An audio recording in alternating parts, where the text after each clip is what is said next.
My name is Samuel Crawford, and I'm an anthropologist who spent the better part of my career studying indigenous folklore and mythology. What I discovered during one winter in the Boundary Waters changed everything I thought I knew about the legends that have haunted these woods for centuries. I'd been living alone in a small cabin near the Canadian border for 3 months when it happened. The isolation wasn't new to me. I'd spent years conducting field research in remote locations, but this time felt different. I'd come here to escape the suffocating pressure of academic life, the endless committees, the political maneuvering that had nothing to do with actual learning. After my divorce and the death of my father, I needed silence. I needed to disappear. The cabin belonged to an old colleague who'd inherited it from his grandfather. It was primitive by most standards, no electricity, no running water, just a wood stove, oil lamps, and the kind of profound quiet that only comes from being truly alone with nature. The nearest neighbor was 15 miles away, and the only way in or out was by canoe in summer or snowshoes in winter. It was exactly what I thought I needed. My days followed a simple rhythm. I'd wake before dawn, stoke the fire, and make coffee on the wood stove. The mornings were for reading.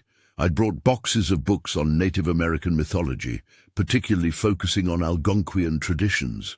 The afternoons were for writing in my journal, recording observations about the forest, the changing seasons, the way ice formed on the lake. Evenings belonged to the fire and my own thoughts, which I was slowly learning to quiet. I'd been studying Wendigo folklore for years, fascinated by how this particular legend had persisted and evolved across different tribal traditions. The academic consensus painted it as a cautionary tale about cannibalism and the dangers of isolation, but I'd always sensed there was something deeper, something the scholarly papers missed. The interviews I'd conducted with elders from various Ojibwe and Cree communities suggested the legend was more complex, more rooted in actual experience than mere storytelling. It was in my 4th month at the cabin, deep into January, when I first noticed something watching me. I was splitting wood behind the cabin when I felt it, that unmistakable sensation of being observed. The forest had gone unnaturally quiet, no wind rustling through the bare branches, no sound of snow falling from pine boughs, not even the distant call of a raven, just silence so complete it seemed to press against my eardrums. I straightened up slowly, the axe still in my hands, and scanned the tree line. The late afternoon light cast long shadows between the white birch and towering pines, creating a maze of light and darkness that could hide almost anything. But there, about 50 yards into the forest, I saw a shape that didn't belong. At first I thought it might be a deer or perhaps a moose, though it seemed too tall, too angular. As I watched, it moved, not with the graceful bound of a deer or the lumbering gait of a moose, but with something that resembled human movement, yet felt utterly wrong. The shape glided between the trees with an unnatural fluidity, never fully revealing itself, but never completely disappearing either. I called out, thinking perhaps it was another person, a lost hiker or someone from one of the distant cabins. My voice echoed strangely in the cold air, seeming to die just a few feet from my mouth. There was no response, but the presence, for that's what it felt like, a presence rather than just a visual anomaly, seemed to intensify. I had the distinct impression that whatever was watching me had moved closer. The feeling persisted for what felt like hours, but was probably only minutes.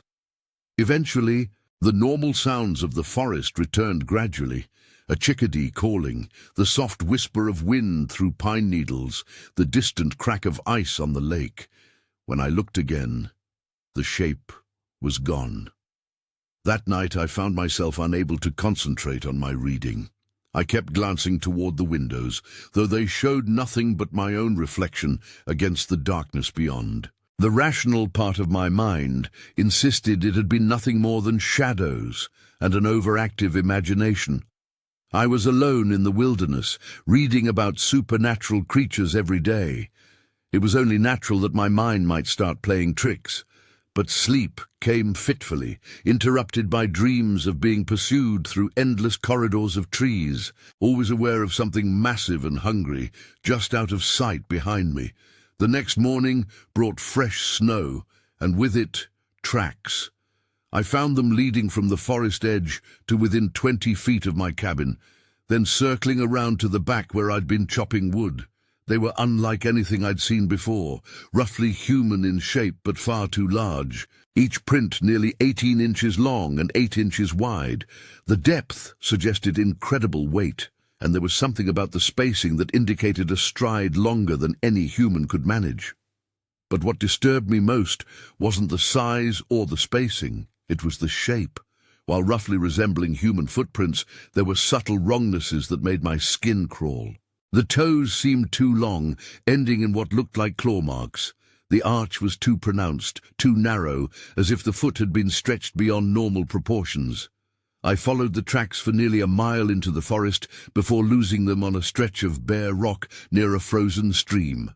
The trail led deeper into the wilderness, away from any area where a human might reasonably venture. But humans don't leave tracks like these, I kept reminding myself.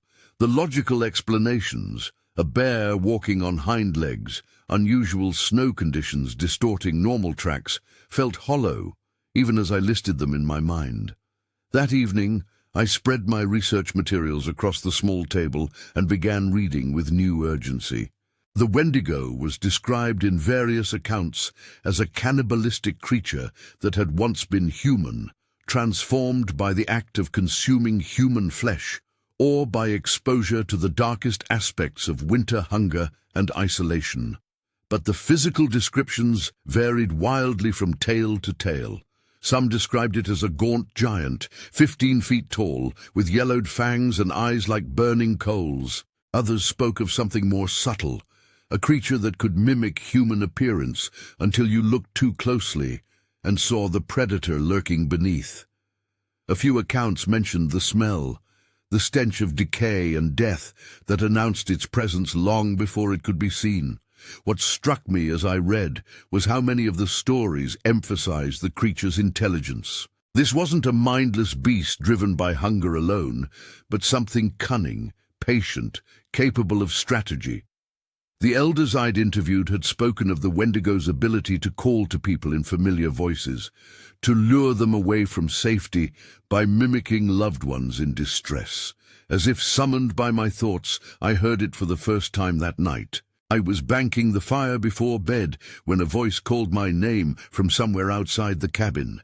The voice was familiar. It sounded exactly like my father, using the particular intonation he'd always used when calling me in from play as a child. The rational part of my mind immediately rebelled. My father had been dead for 8 months, but the emotional response was immediate and overwhelming. I actually took several steps toward the door before reason reasserted itself. "Sam!" the voice called again, closer now, seemingly just outside the window. "Sam, I need your help." My hands were trembling as I extinguished the oil lamp and moved away from the windows. The voice continued for perhaps 10 minutes, sometimes pleading, sometimes angry, always heartbreakingly familiar. When it finally stopped, the silence that followed felt even more oppressive than the false calling. I spent that night sitting in the darkest corner of the cabin with my grandfather's hunting rifle across my knees, jumping at every small sound. Sleep was impossible. Every creak of the old logs settling, every whisper of wind around the eaves, might herald the return of that terrible beloved voice. Dawn came with relief so profound I actually wept. But with the morning light came the realization that I was no longer alone in these woods, and whatever shared this wilderness with me was intelligent enough to have studied me, to know things about my past that no random forest creature could possibly know. I should have left then. Every instinct screamed at me to pack my minimal belongings, strap on my snowshoes, and make the 15-mile trek to the nearest road, but I didn't. Perhaps it was academic curiosity, or maybe just stubborn pride, but I stayed. I told myself I needed to understand what was happening. that this might be the opportunity of a lifetime to study something truly unknown. The third encounter happened 5 days later, and it changed everything. I was checking my snares along the creek when I found one of them disturbed. The wire had been carefully unwound, not broken, and the rabbit that had been caught was gone. But in its place was something that made me step back in shock, a small bundle of what appeared to be carved bone fragments, tied together with sinew and arranged in a pattern I didn't recognize. The carving was exquisite, far more detailed than anything I'd seen in my studies of Native American crafts. The bones themselves seemed old, yellowed with age, and covered in tiny symbols that looked like a hybrid of pictographs and something else entirely. As I examined them more closely, I realized they weren't random markings, but formed a cohesive pattern, almost like a written message. I was so absorbed in studying the bone carvings that I almost missed the sound of approaching footsteps. When I finally looked up, it was standing there. The creature was perhaps 30 feet away, motionless between two large pine trees, watching me with an intensity that made my breath catch in my throat. My first impression was of impossible height. It had to be at least 8 feet tall, possibly more. The body was humanoid in basic structure, but stretched and distorted, as if someone had taken human proportions and elongated them beyond any natural limit. Its skin was pale, almost translucent, with dark veins visible beneath the surface. The limbs were too long, ending in hands that seemed capable of spanning my entire torso, but it was the face that truly unsettled me. While recognizably human in its basic arrangement of features, there was something profoundly wrong with the proportions. The eyes were too large, too deep-set, and held an intelligence that was both ancient and alien. We stared at each other for what felt like hours, but was probably only minutes. I was frozen, unable to move or speak, caught between terror and fascination. The creature seemed equally still, studying me with the same intensity I was applying to it. There was no sense of immediate threat, but rather the feeling of being evaluated, measured against some unknown criteria. Then it spoke. The voice was unlike anything I'd heard from a human throat, too deep, with harmonics that seemed to resonate in my chest cavity. But the words were clear, spoken in what I gradually recognized as an archaic form of Ojibwe that I'd encountered only in the oldest texts. "You seek to understand," it said, and though I knew only a little Ojibwe, the meaning was somehow clear in my mind. "Most of your kind see only the hunger, the killing. But there is more." I found my voice, though it came out as barely a whisper. "What are you?" The creature tilted its head, a gesture that was almost human but performed with too much flexibility in the neck. "I am what you have named Wendigo, but that is not what I am. That is what I became." The conversation that followed changed my understanding of everything I thought I knew about the legend, about the nature of consciousness itself, and about the terrible price of survival in the deepest wilderness. The creature, who told me its human name had been Marcus Henley, had been a trapper in these same woods in 1863. He'd been caught in an early blizzard, separated from his partner, with no food and no shelter. For 6 days, he'd wandered through the forest, slowly freezing and starving until he found a cave where he could wait out the storm. But he wasn't alone in the cave. "There were others there," he explained, his voice carrying the weight of centuries, members of a band that had been fleeing the conflicts further south. They had been there for weeks, trapped by the same storms that caught me. They were dying, starving. What happened next wasn't the simple cannibalism that folklore usually described. According to Marcus, the transformation began not with the act of consuming human flesh, but with something far more complex, a kind of spiritual symbiosis between the dying humans and something that had inhabited these forests far longer than any human presence. "The old ones called it the hunger spirit," he said. "It lives in places like this, where winter can kill, where people disappear and are never found. It feeds not on flesh, but on the will to survive at any cost. When we were desperate enough, hungry enough, it offered us a choice. The choice was simple but terrible: die as humans or live as something else. The survivors in the cave had made their decision together, participating in a ritual that bound them to the entity and to each other. They consumed not just the flesh of those who had already died, but somehow absorbed their memories, their experiences, their very essence. We became more than human, Marcus explained, but lost our humanity in the process. The hunger never ends, Samuel. Not for food. We can survive on whatever the forest provides. But for connection, for understanding, for the warmth of human consciousness that we can never truly feel again. I listened in fascination and horror as he described what existence had been like for the past century and a half. The transformed survivors had scattered across the northern wilderness, each claiming territory vast enough that they rarely encountered each other. They were functionally immortal, sustained by their connection to the hunger spirit, but utterly isolated from the human world they remembered, but could no longer truly be part of. The stories your people tell, he continued, they focus on the killing, the terror, but they miss the real tragedy. We don't hunt humans for food. We can survive perfectly well without that. We're drawn to them because they carry something we lost. When we encounter people like you, alone in our territory, we try to understand what we once were. The bone carvings he'd left for me, he explained, were a form of communication developed by his kind over the decades. A way to share memories and experiences that could no longer be conveyed through normal human interaction.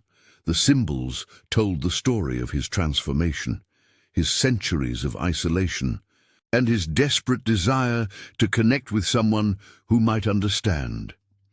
Over the following weeks, Marcus began visiting regularly. Always in the early evening, always announcing his presence by leaving some small token. Carved bones, arrangements of stones, sometimes simple gifts of fresh meat from animals he'd hunted. We developed a routine of sorts. I would prepare tea or coffee, and he would sit on the ground outside my cabin, just close enough that we could speak without shouting. The conversations were extraordinary. Marcus had lived through the end of the 19th century and all of the 20th, watching from the shadows as the world changed around him. He'd observed the logging operations that had cleared much of the original forest, the construction of roads and power lines that brought civilization closer to his domain, the gradual disappearance of the wild places that had once seemed infinite. But more than historical observation, he provided insights into a form of consciousness that was neither fully human nor entirely other. He described the way the hunger spirit influenced his thoughts, creating desires and compulsions that felt both foreign and completely natural. The urge to hunt wasn't driven by physical hunger, but by a complex mixture of predatory instinct and desperate loneliness. When I encounter humans in the forest, he told me one evening, the spirit pushes me to take them, not to kill them necessarily, but to possess them somehow, to absorb whatever makes them human. It's like trying to remember a song you can only hear in fragments. I began to understand that the Wendigo legend had evolved as both a warning and a misunderstanding. The warning was valid. There were indeed dangerous entities in the deep wilderness that could transform humans into something monstrous. But the transformation wasn't a simple curse or the result of moral failing. It was a desperate survival adaptation that came with a terrible price. Marcus explained that others of his kind had tried different approaches to the isolation and hunger. Some had retreated so deeply into the wilderness that they'd lost all connection to their human memories, becoming the mindless monsters of the most frightening tales. Others had tried to maintain contact with human communities, usually ending in tragedy when their true nature was discovered. "I've been alone for 90 years, he said during one of our longer conversations. The last of my family, if that's what we were, disappeared in 1932. I found his remains near a logging camp. He'd tried to get too close to the workers, and they defended themselves. The loneliness in his voice was heartbreaking. Here was a being with the memories and intelligence of a human, but trapped in a form that made normal social contact impossible. He remembered his human life, his wife, his children, the simple pleasures of community and belonging, but could never return to anything like that existence. As winter deepened and our conversations continued, I began to notice changes in myself. Not physical transformations, but shifts in perspective that were equally profound. The isolation that had once felt therapeutic now seemed like a preparation for something larger. The forest around my cabin felt less like a retreat and more like an introduction to a way of being I'd never considered. Marcus spoke often about the interconnectedness of all life in the wilderness, but from the perspective of something that existed outside the normal cycles of birth, growth, and death. He could sense the movement of animals for miles around, feel the health of the trees and the quality of the water in ways that seemed almost supernatural. His connection to the hunger spirit had made him into something like a guardian of the deep forest, though it was a role he'd never chosen and often resented. The spirit doesn't distinguish between preservation and predation, he explained. To it, humans are just another species that can either adapt to this environment or be consumed by it. The transformation it offers is simply another form of natural selection. I found myself thinking about evolution, about the various evolutionary pressures that had shaped human development, and wondering if what Marcus represented was simply another potential path, one that led away from humanity as we understood it, but towards something that could survive in environments where normal humans could not. The bone carvings he continued to leave for me became more complex as the weeks passed. Some seemed to be maps of the forest, showing locations of caves, hidden water sources, and territories claimed by various animals. Others appeared to be historical records, depicting events from his long existence in symbolic form. I began keeping detailed notes on each carving, trying to develop a translation key for the symbol system, but it was the personal carvings that affected me most deeply. These were Marcus's attempts to preserve his human memories in permanent form.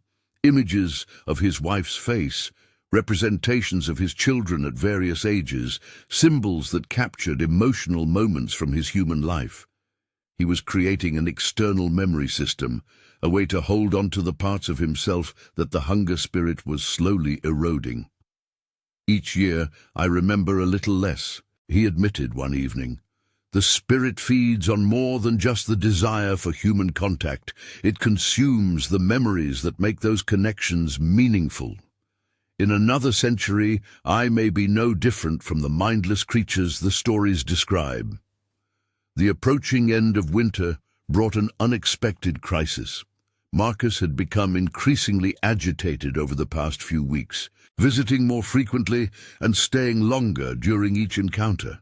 His behavior was more erratic, switching between the thoughtful, melancholy creature I'd come to know and something far more predatory and urgent.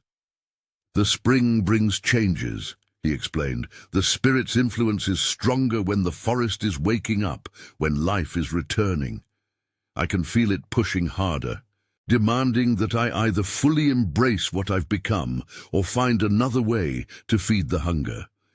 I began to understand that my presence had created a dilemma for him. Our conversations had rekindled aspects of his human consciousness that had been dormant for decades, but they'd also intensified the very loneliness and longing that made the hunger so difficult to bear. He was caught between his desire to maintain our connection and the growing compulsion to transform me into something like himself. "I could offer you the choice," he said one evening, his voice barely audible above the wind through the trees. "The same choice I was given in that cave so many years ago. You would never have to leave this forest. You would understand what I understand, see what I see. We could exist here together, watching over this place for centuries to come."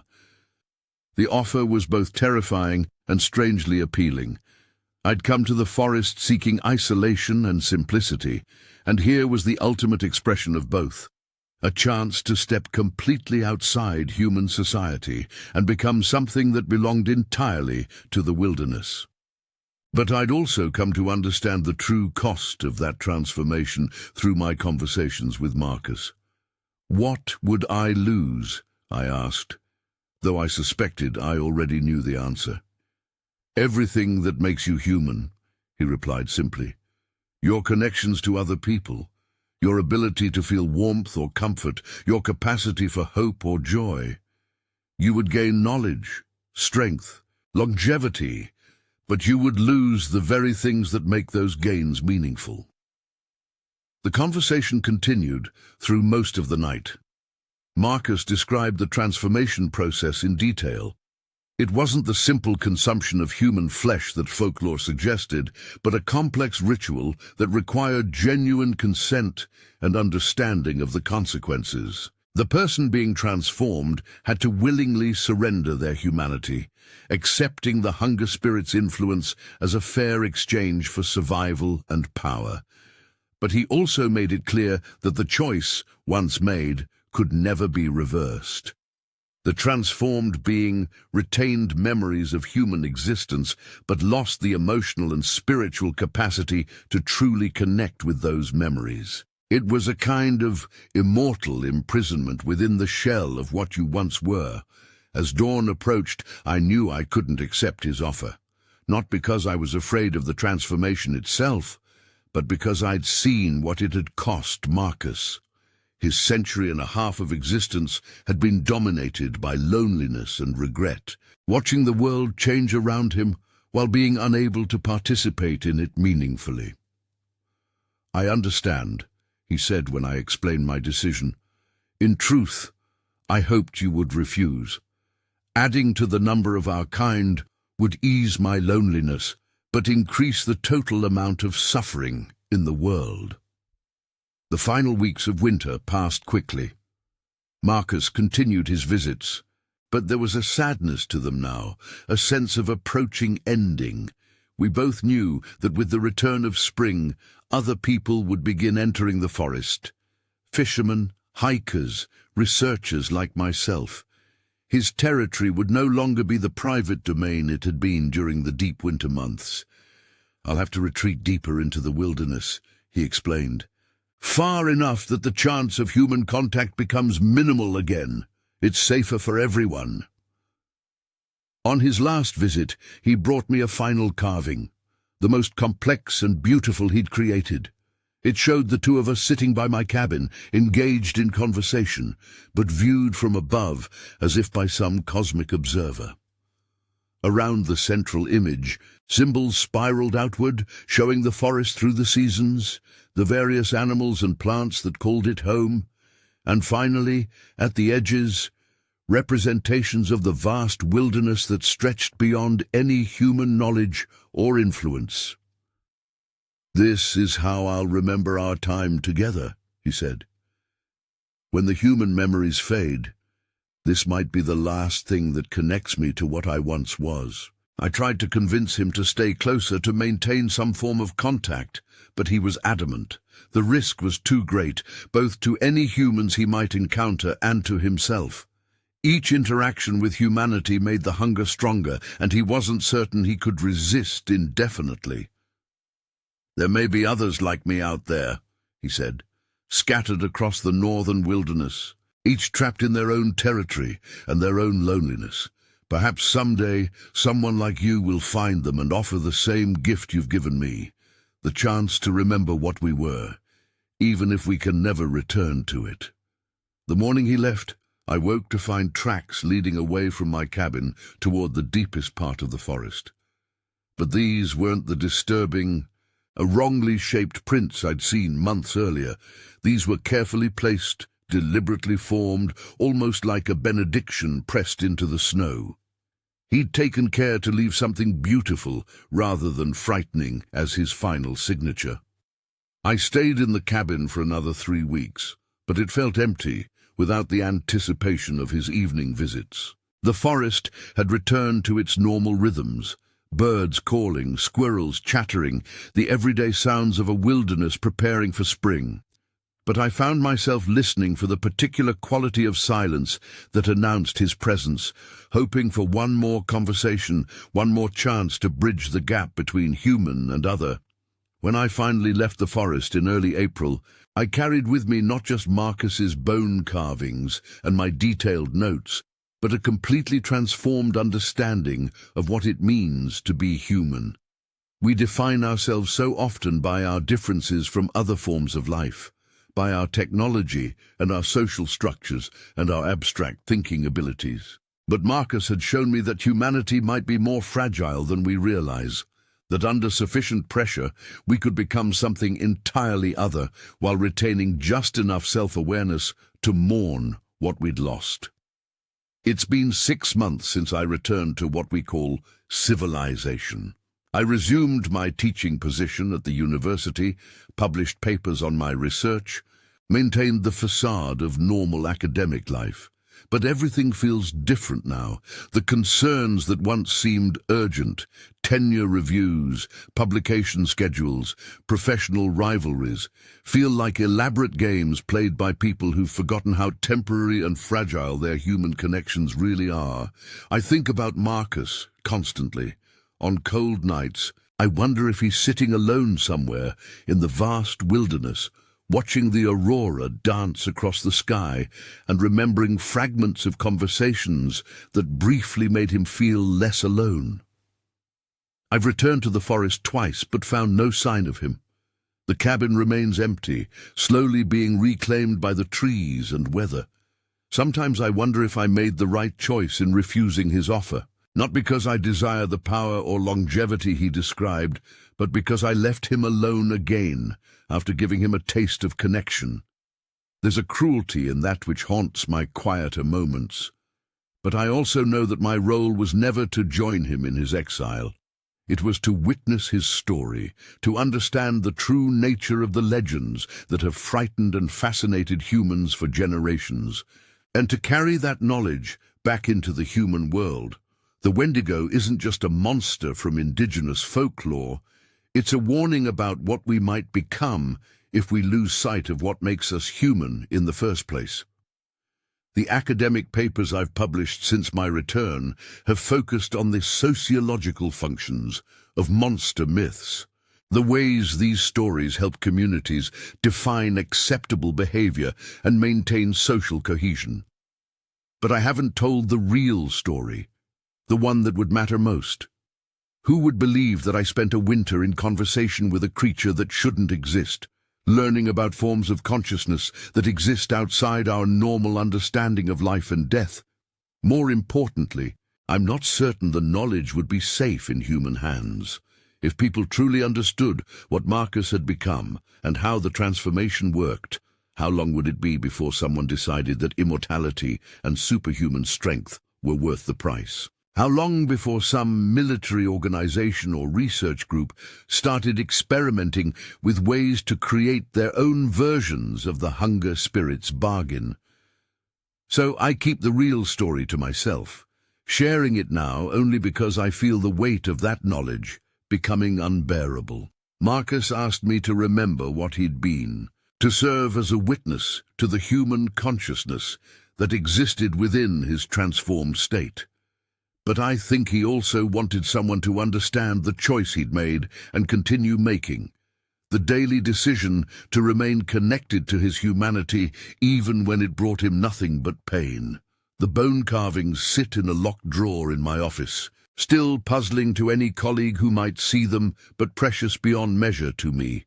They represent the artistic expression of a being caught between worlds, trying to preserve something beautiful and human in a form of existence that allowed for neither beauty nor humanity in any normal sense. I've begun carving simple responses, not in Marcus's complex symbol system, which I never fully learned to write, but in my own notation.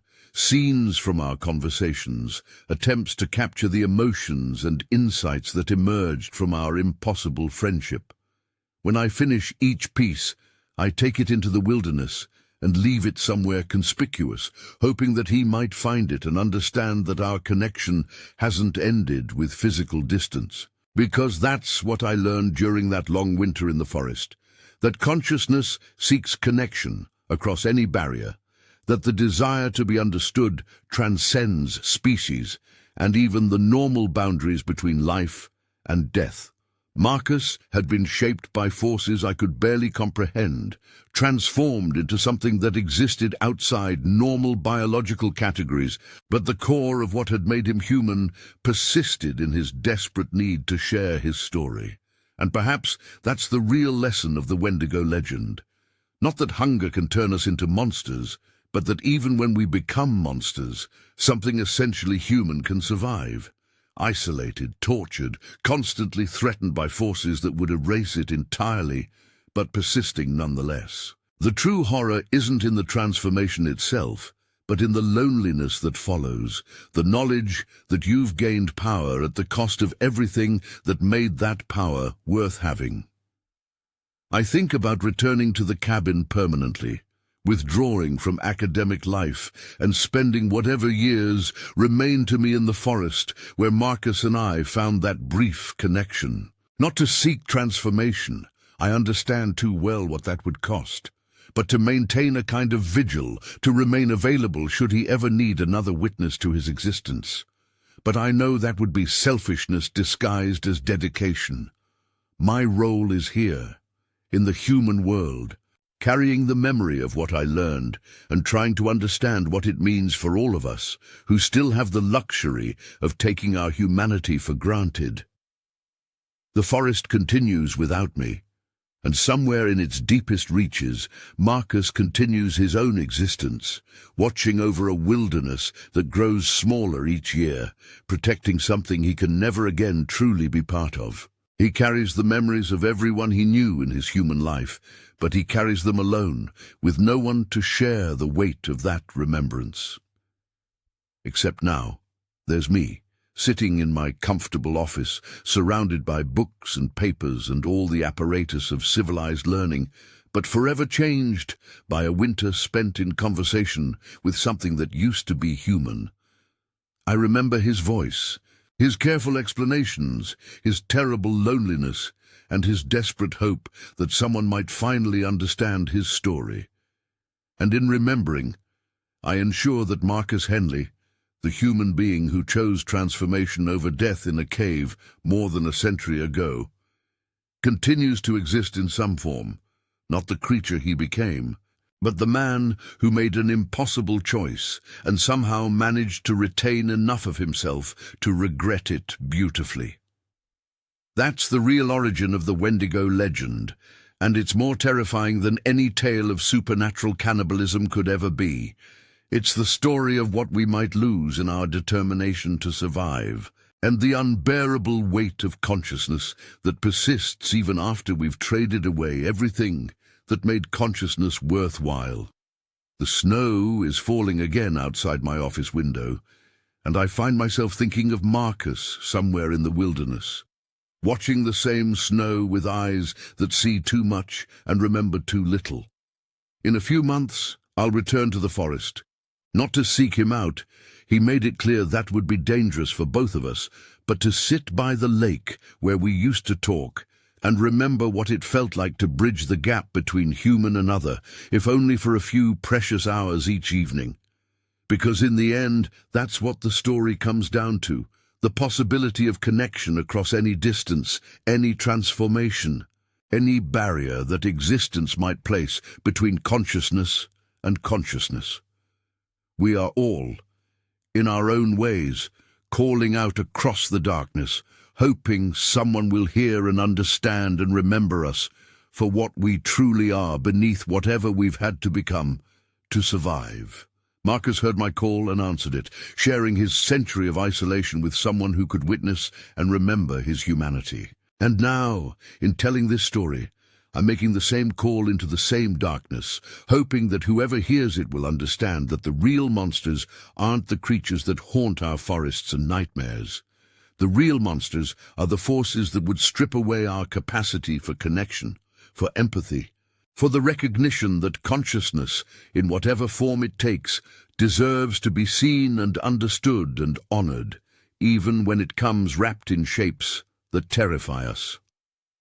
Marcus taught me that lesson during the long, dark nights of a northern winter, and I carry it with me still, a warmth that no ordinary fire could ever provide.